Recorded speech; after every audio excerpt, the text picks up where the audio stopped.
Buenas tardes, voy a Bueno, compartir.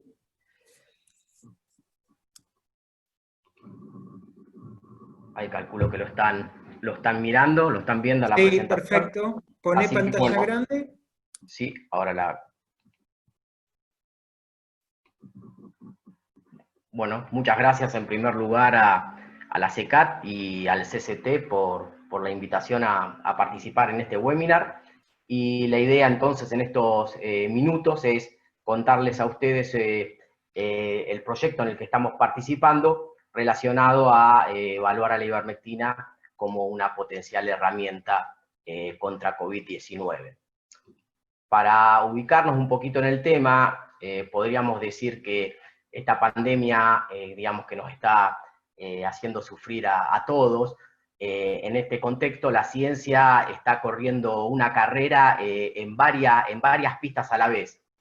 Por un lado, varios grupos de científicos están a la búsqueda de una vacuna y esperemos que pronto pueda haber buenas noticias. Todos los días escuchamos de avances, pero por otro lado, lo que se busca son herramientas terapéuticas, es decir, con qué herramientas se puede curar ya a los pacientes que contraen el virus.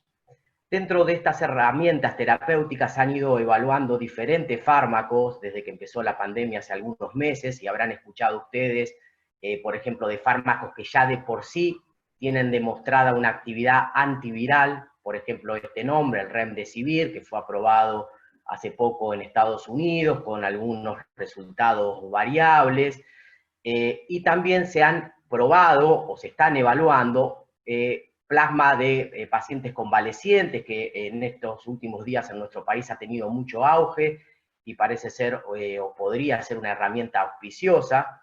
Y por otro lado, se evalúan fármacos que en realidad tienen otras indicaciones, es decir, fármacos ya probados para otras enfermedades. Por ejemplo, la hidroxicloroquina, que es un fármaco que se usa para la malaria, o la dexametasona, que es un antiinflamatorio muy usado, un glucocorticoide, que también se ha visto que en pacientes muy graves está teniendo algún efecto positivo.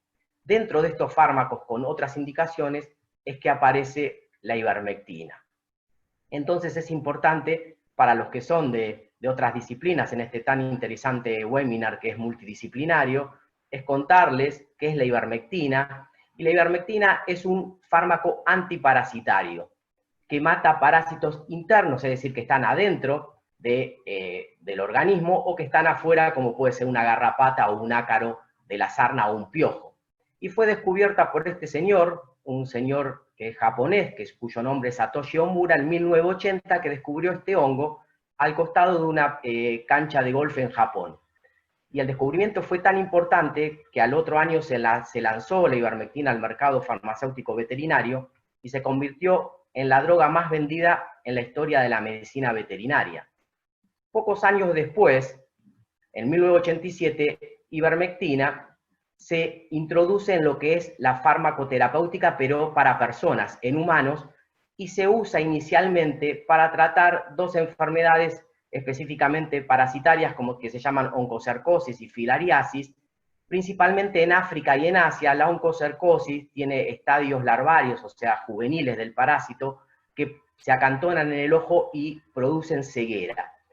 Se hicieron administraciones masivas de ivermectina en estos países, dando millones de dosis y salvando a millones de personas de quedar ciegas, y por estos resultados, por esta, digamos, protección que ejerció la ivermectina, los dos descubridores, o sea, el señor Satoshi Omura y el doctor William Campbell, recibieron el Premio Nobel de Medicina en 2015.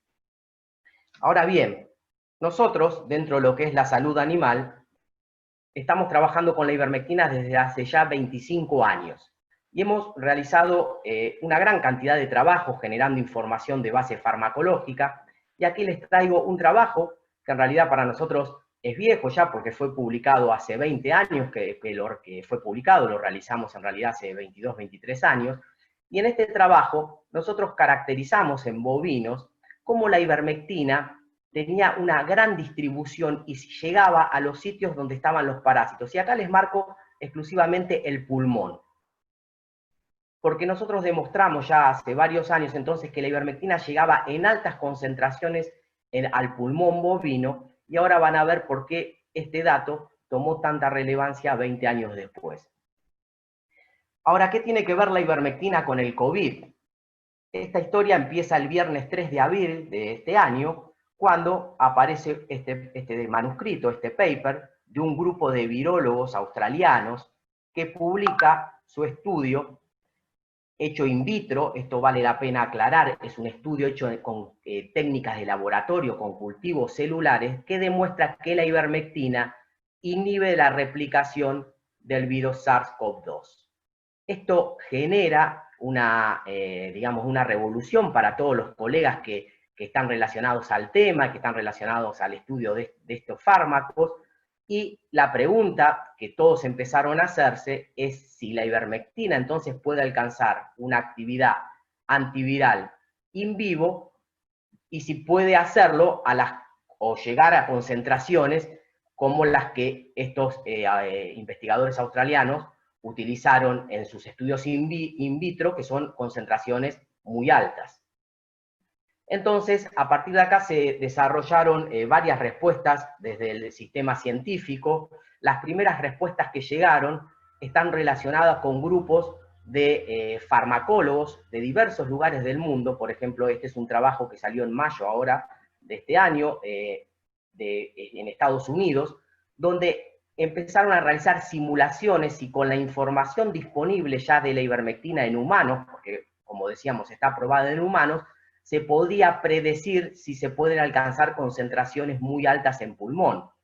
Y esto es lo que hicieron estos investigadores. Ahora fíjense el detalle de por qué nuestro trabajo cobró tanta relevancia, porque es el único dato publicado de concentraciones de ivermectina en pulmón de bovinos, pero igual estos investigadores lo tomaron y hicieron sus simulaciones en humanos usando nuestros datos obtenidos en bovinos.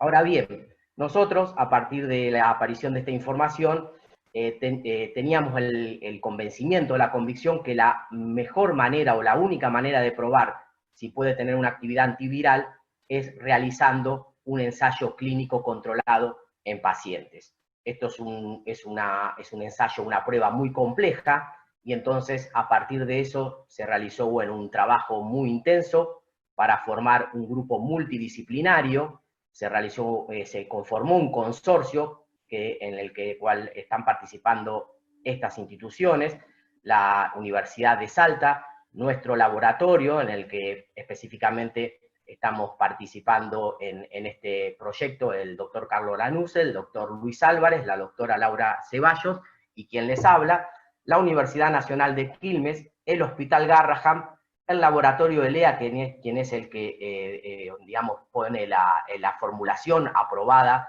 de ivermectina en humanos, y el CEMIC, que es el centro asistencial donde se está realizando el proyecto.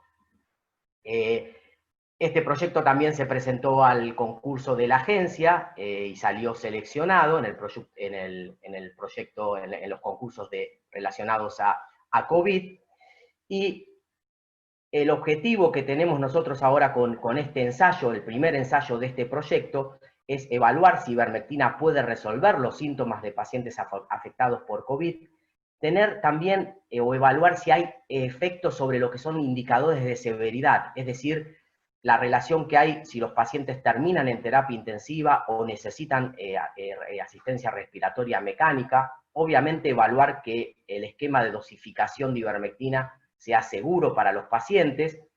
Un poco nuestra responsabilidad en este ensayo, que es evaluar los niveles en sangre de ivermectina de los pacientes tratados y relacionarlos si existiese con una respuesta antiviral, y también evaluar si hay algún tipo de interferencia con la inmunidad de estos pacientes tratados.